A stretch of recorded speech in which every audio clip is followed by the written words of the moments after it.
SJC-13325, Biping Huang and others, v. Jing and others. Attorney Devine, whenever you're ready.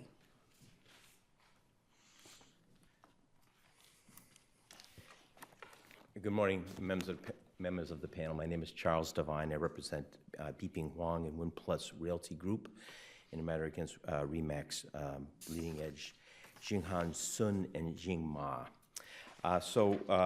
Just a housekeeping matter before I begin. I noted that, looking at the docket, that technically I'm not the appellant because we're here on a further appellate review filed by the defendant, but we've all treated me as the appellant in this proceeding, so therefore I will go first, but I just want to make that known. So we're asked here to address the broker's remedy for a breach of a buyer's agency agreement. And essentially, in summary of the points I'm going to make, I believe that in light of the dissent issued in the appeals court, I think we're called here to address that issue. And the contract that's the subject of this case will be argued by me to be a valid and enforceable bilateral agreement consistent with the laws of the Commonwealth of Massachusetts as described by the majority decision in the appeals court, that expectancy damages are permitted and have not been challenged by any party, including the dissent in the appeals court. What was the consideration that your client paid to qualify as a bilateral binding agreement? So the consideration in this particular case is the,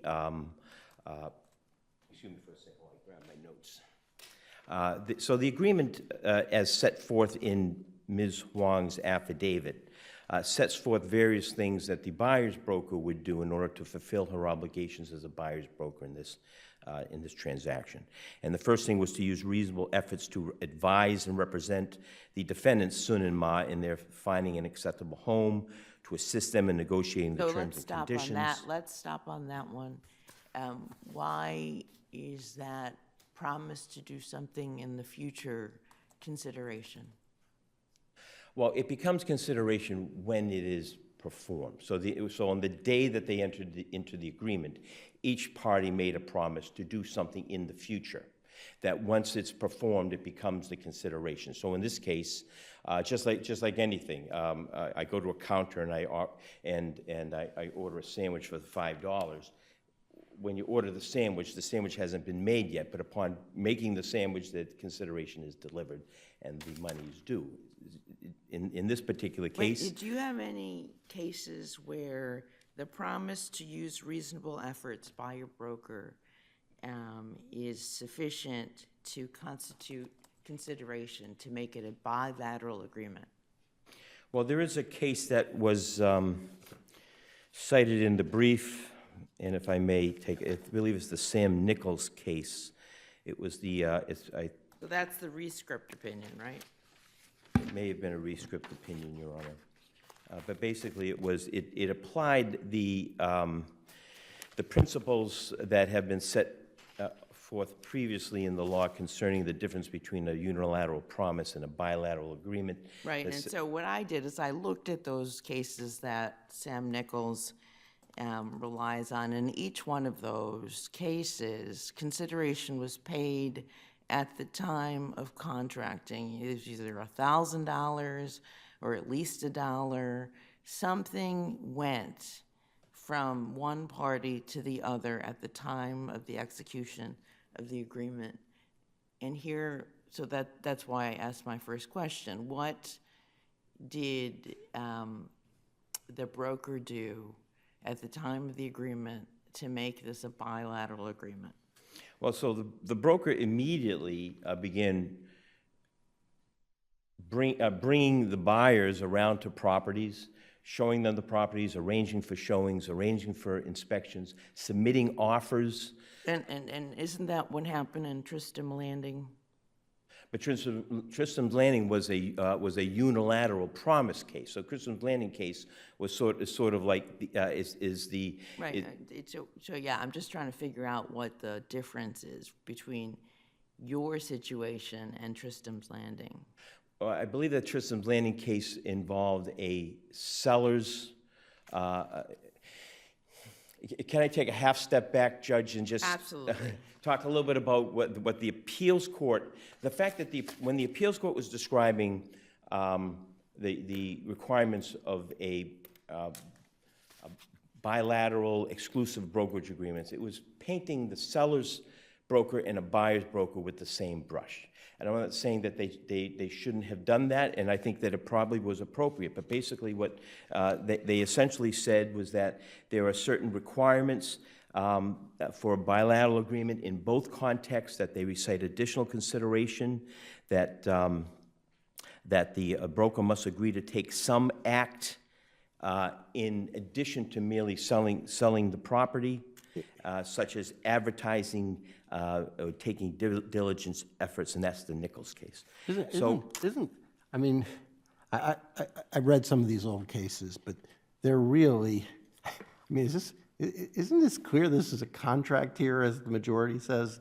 I mean, you've got, and I don't even know if the dissent disagrees with it being a contract. You were going to be the exclusive, they were going to be the exclusive dealer, and they had a bunch of obligations to do. Find them people. Once they started finding them and taking them around and showing them all these places, isn't that the consideration? Yes, that's what I've argued in the brief, and that's what I've been trying inarticulately to convey up to this point during my argument. Do you read the dissent as saying there is, I mean, the dissent points to Tristan and some of the others, but I don't think it questions there's a contract here. It just questions whether it's... As I filtered through the dissent, and I've read it dozens of times, I'm sort of narrowed, I sort of can narrow down the dissent's position to be as follows, and I'm happy if anybody disagrees with me so we can discuss it further. That a clear statement element is missing from the contract, and that although the contract might be bilateral, although you know, the expectancy damages may be recoverable, that Judge Englander says if there's not a clear statement of the fact that the broker would be entitled to a commission even if he's not the procuring cause, the absence of that prevents the broker from enforcing, or should prevent the broker from enforcing the contract. Now, Well, from obtaining the commission. yes, well, but the contract requires a payment of a fee that would be the commission if it's available, or if it's not available, the similar amount from the buyer. So, really, the fee is the fee that's payable from one of two sources. I think the dissent's objection or position, I think, is accurately stated as, unless you tell the common layperson that they're on the hook to pay 2% of the sales price, regardless of whether they're involved in the sale, you can't collect the commission. That there needs to be a clear statement, whether orally or in writing, that you're on the hook as the buyer to pay the full amount of the commission. And absent that clear standing, under the appeals court case in Courier, as between the buyer and the broker, we might as well put the onus on the broker to be clear. The clarity that's required by the Courier case and the other cases, the Bump case and the Latuca case, the clarity described in those cases, the unambiguity that is described in those cases, is the fact of the exclusivity of the relationship, not the fact of specifically buyer, you're going to have to pay broker commission even if the deal isn't, even if you don't procure the deal. I don't think that's what's required by those cases. A statement with enough specificity to alert the seller to the situation in which he can be liable for a broker's commission, even if a sale is not consummated by the broker. Yes, and I agree that my argument is that this agreement, as set forth in Huang affidavit, she says exactly that. She says that, and at the end, you owe me a commission, you owe me a fee that's equal to 2% of the commission from the seller, and if you can't get it, you have to pay it to me. So as far as the summary judgment aspect of this Even case if the goes, sale is not consummated by this broker. yes, and I think that that's what the Huang agreement says. Is your argument that basically the use of the term exclusive encompasses that notice? I think that, no, I think that in my case, I think in some of these cases, they suggest that. But in the Huang case, we have many terms to that agreement, including the specific instruction that the commission would be doing. These are oral agreements, though, right? That's the problem? Problem is that they're all agreements, absolutely, Judge. I wouldn't, that's why we're here. It's an oral agreement. So I would like to talk about the amicus brief for a second, because the amicus brief pretty much describes from the broker's standpoint what's going on here. And they talk about the fact that that these sort of agreements are not uncommon, that they've become more common over the last 30 years or so, that the amicus brief says that they've been recently developed and recognized in the marketplace, that they typically involve professional services provided by the broker to the buyer, in which they enter a separate agreement, and Yeah, it's kind of interesting, because are all the cases that the majority of the center fighting, are they all seller broker cases? They are. So, I mean, the amicus says, look, a buyer brokers, particularly in a world where everyone can go on the internet and go off and do things on their own, basically you're not paying for them to catch a fish. They're basically teaching you how to fish, right? I wish I said that. They're taking you around, they're teaching you what the market is, they're showing you what these different units, so you understand what's a $600,000 house and what's a $900,000 house. And then if you can just go off and do this on your own at the last minute, no one's going to do these buyer agreements. There seem to be some, particularly in an internet world, where anyone can sort of go off on their own at some point. And that's sort of a point that I tried to make in the brief, in that the broker educated the defendants in all these processes and procedures and all the knowledge it takes in order to analyze a deal, submit offers and respond and get inspections and do market analyses and all that stuff. So is there a difference then in should we treat sellers the same as buyers? I guess that was, the majority and the dissent say, well, there's no argument to treat them differently, but the amici seems to suggest that there should be a difference in treatment.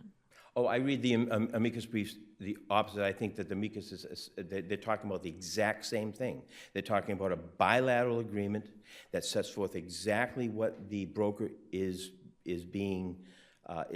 offering to the party, either the seller or the buyer, and that and the fees specifically set out in the agreement. And that agreement is not a commission agreement for the sale of a property.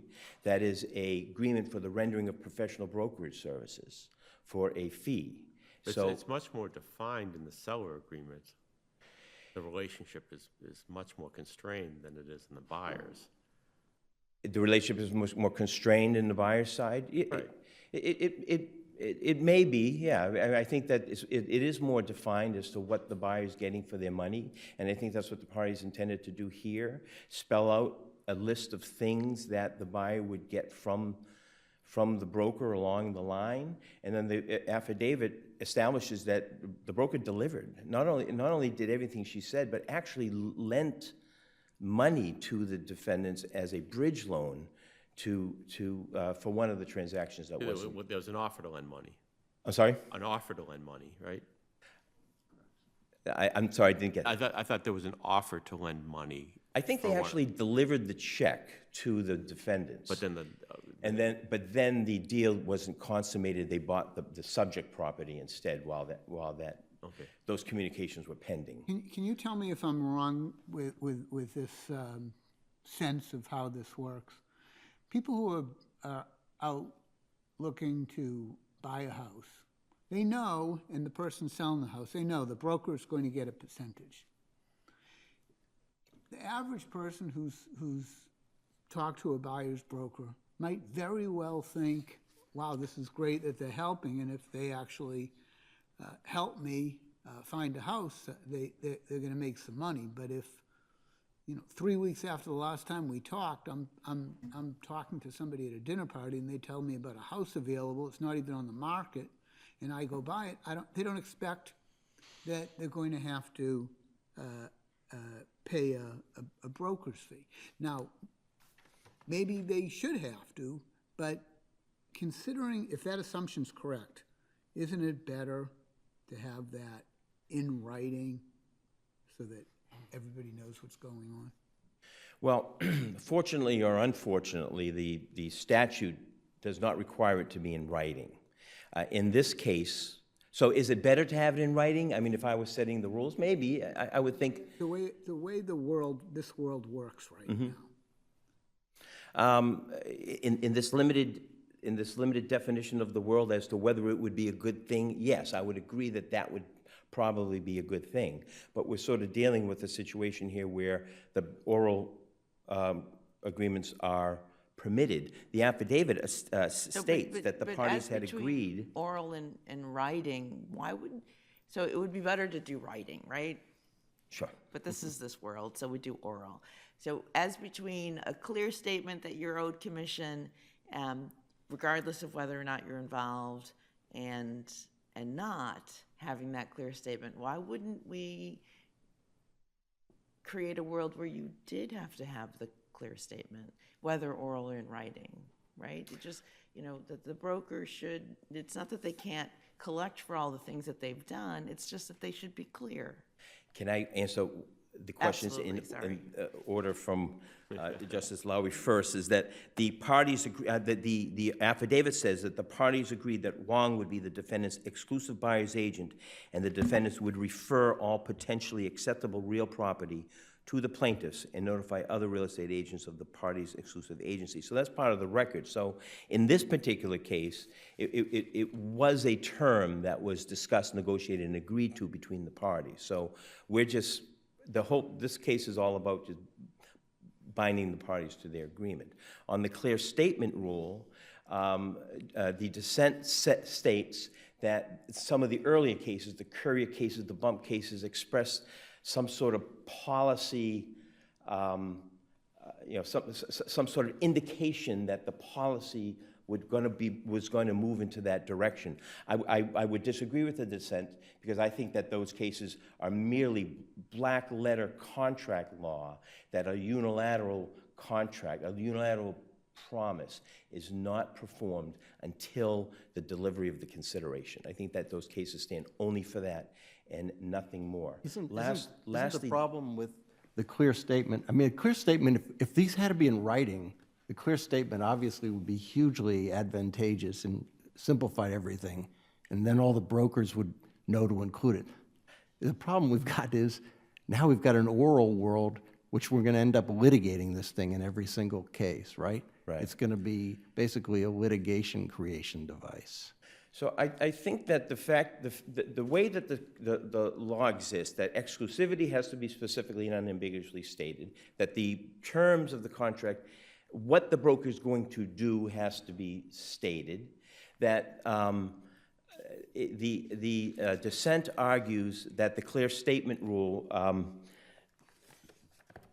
well, first of all, the clear statement rule is not only not required today in Massachusetts, not required in any state, and I'm saying that with 98% certainty because we did our best to look at every state. So the dissent seems to argue Looked at 49 states. What's that? You looked at 49 states. We did. So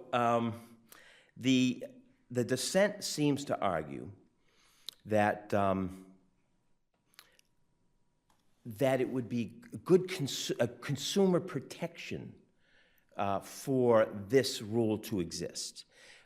There was a portion of the dissent in which it said that that the sophistication of the parties or the lack thereof is good grounds to consider a clear statement element. Well, my response to that is that might be so. And if it is so, that would be the job of the legislature, not of the courts, to impose that requirement on this industry, especially in light of the amicus argument about how the market is using these agreements now and how these agreements exist in written form that you can pull off of the website from the Massachusetts Association of Realtors, and that these agreements are fairly comprehensive, and it would be very, very difficult on the terms set forth in the Huang affidavit or in looking at the terms in the Mass Association of Realtors contracts to interpret this agreement as anything other than what is represented to be an agreement for a fee for providing professional services to a buyer who, up until these agreements existed, really had no representation in the marketplace because everybody represented and was paid by the seller. So I notice that my time has been up for quite some time. If there's no further questions, Thank you. thank you. Okay, Attorney Leone. Good morning, Attorney John Leone of Arlington. I'm here representing the appellees Shinsing Ma and Jing, excuse me, Shinsing Sun and Jing Ma. They are asking you to void so much of the appellate decision that struck the summary judgment and allow the summary judgment of the lower court to stand. Can I ask you a question? Yes. Why isn't this the legislature's problem to fix? The legislature has spoken for specific exemption of real estate brokers' rules, real estate broker contracts as an exception to the statute of fraud. No, I'm talking about the problem of the clear statement. Well, Your Honor, Why should the courts be involved in requiring a clear statement, whether in writing or orally? Why not just let the legislature fix it? They have a lot of statutes regulating brokerage agreements. They do, Your Honor, but this court has, in the line of cases from Das Rivers to Tristan Landing's Courier Bump, been imposing more and more requirements on what a broker will have to do in order to get their fee. They have to have some sort of an agreement. They have to be one of the clear and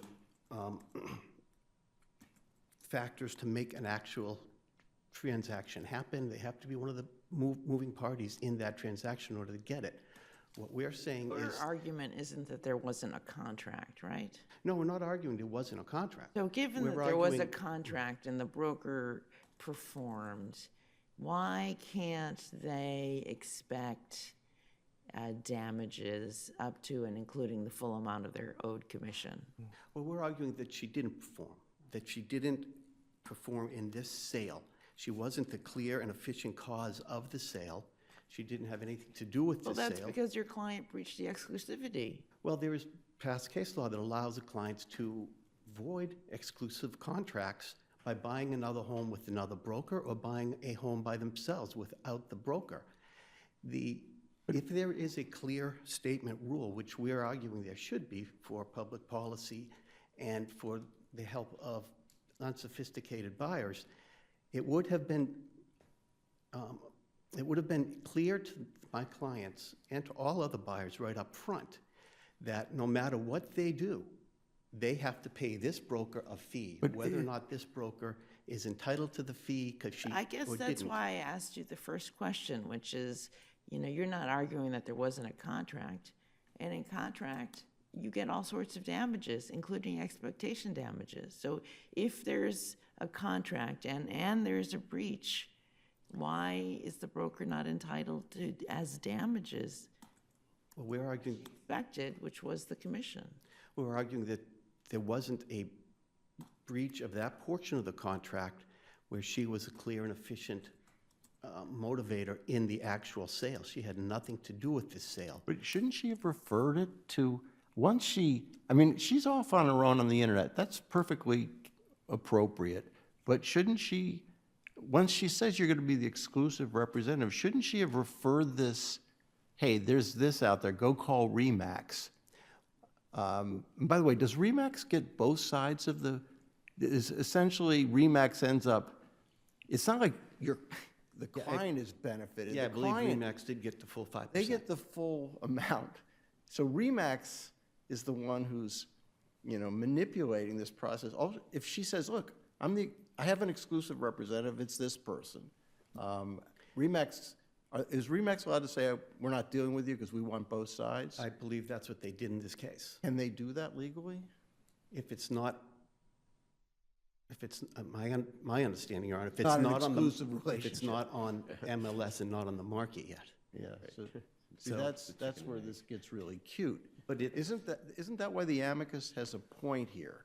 That buyers, it's hard to buy a house now in Massachusetts, It takes a lot of work for someone to do all this legwork. well, I actually, Your Honor, I read into the amicus brief that they, and we're not disagreeing that a buyer can have a contract, but they should have taken the extra step and detailed what those expectation damages would be and what they would be. The problem I have is the oral world. I like the clear statement. If we could, again, I think Justice Wendlandt may be right. It's the legislature's job, not ours. But it would simplify things if you had a written contract that said this. It would make everything clear. It would handle Justice Lowy's problem of the innocent buyer. But the problem is, in an oral world, we're not. This thing is going to be impossible to enforce. It's going to be basically he said, she said every single time. That's the problem with an oral world, Your Honor. I'm not disagreeing with you. But there's no disagreement about the stipulation and the exclusivity clause, right? There's no, right? That No, part. well, the word exclusivity, I think the problem I have with it is unsophisticated buyers, many of whom, such as my clients, were not native English speakers. Maybe they don't understand what exclusive means. Maybe they And better they're dealing find with a out. $1 million home. Maybe they better find out. That's Well, because they're then, entering into a if they contract. aren't given a written contract up front, how do they even know to ask? How do they even Well, know I they mean, should I get think that counsel? argument has sailed, right? The statute of frauds does not apply. Are you even arguing that anymore? No, I'm sorry, Your Honor. The statute of frauds does not apply, right? You don't have to have a writing. No, you don't have to have a writing. I'm not saying that you do. I mean, it's straightforward. You But can. they went far down the road with the plaintiff. There were 10 homes shown, 4 offers made, and a personal loan.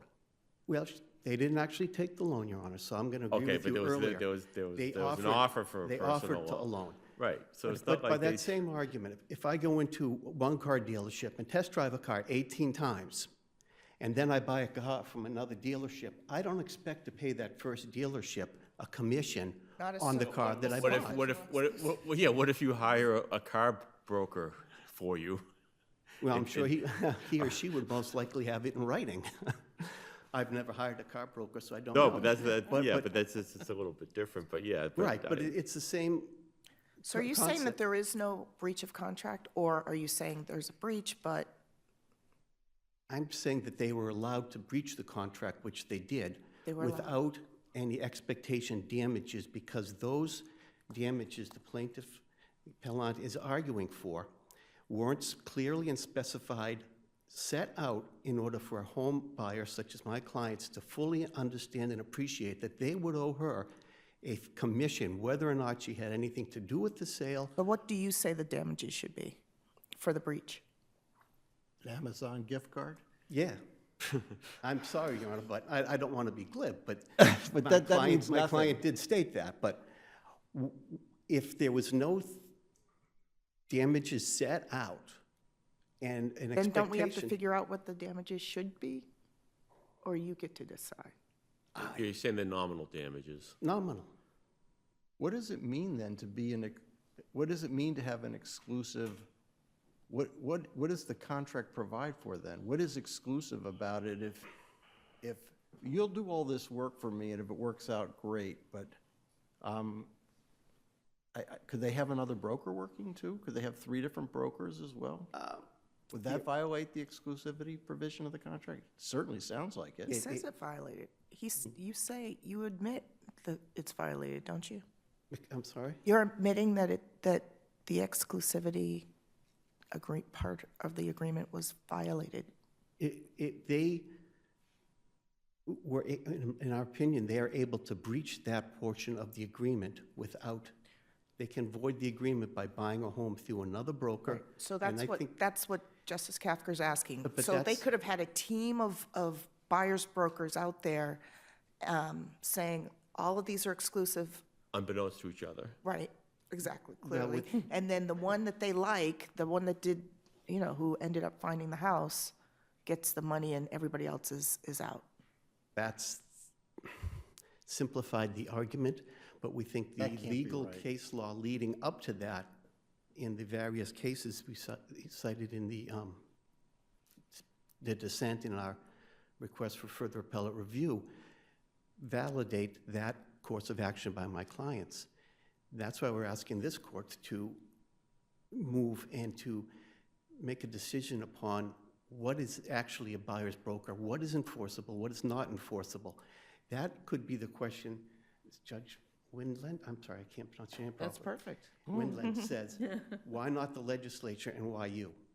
This court has the ability to make a reasoned decision based upon the case law before you that you have already ruled over the past 50 years or so, I think going back to the first Des Rivers, and move and make a rule that's gonna make it clear to everybody, sophisticated brokers, unsophisticated buyers. There can also not bother the arguments in the amicus brief that we can't void buyer brokers. We're not asking them to void buyer broker contracts. We're only asking that they, as the sophisticated party, the Mass Association of Realtors, has the ability to specify a contract, which they have online on their forms, what these damages could be. It's not a... I'm sorry, the online form says what the they- damages are? No, they don't. They could change their online form, which all their brokers can download and hand to a client, and include that language where it's clear and unambiguous. They don't think that's what you're paying for. They think you're paying to become the fisherman. Then they should charge by the hour, Your Honor. Well, but you see the problem, yeah, well, maybe, but then your clients don't want to pay by the hour because most of them don't have the money for it. They want to pay out of the proceeds of We the have to house find when a- they get a mortgage. We have to find a public policy rationale that's going to satisfy everyone. And That would be is great always- if that existed in the that's world. but- yeah, that's always unscrambling the egg. But we have to get as close as we can there by... Why isn't the right public policy legal doctrine, if we're going to create one and not let the legislature do it, get contract damages? Contract damages include, maybe quantum merowitz, maybe what the equivalent hourly rate is, maybe expectation damages. And I don't know of any case outside of the brokerage contract that you're arguing for and the dissent seems to argue for, where you have to specify in the contract what those damages are. You prove it up at trial. I think that's the underlying problem with broker agreements in general. Yeah, why are they different? Why should we treat them differently? I'm not going to be glib, but why do they get 5% of a $2 million home? 'Cause they agreed to. It's the world that we currently live in, and this is where we're at. It's a set of rules that the brokers and the legislators and the court have worked on for years, and they're just not totally clear yet. And we're just asking for that specificity and clarity. You don't care which way we go, just be clear. Oh, no. Clarity and specificity is in my client's favor, obviously. Your opposing counsel said no other state has imposed this clear statement rule. Have you found any states that have a clear statement rule? No, and the cases that my brother relied on were, from other states, I don't think were on point either.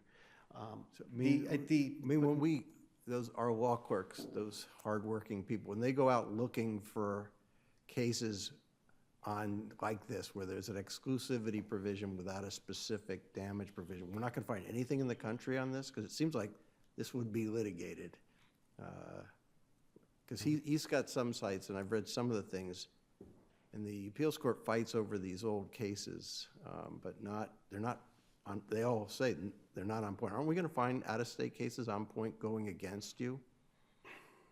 I'm not sure you're going to find out-of-state cases for or against. Okay, that's fair. Yeah. Any other questions? All set? Anything else? Thank you very much, Your Honors.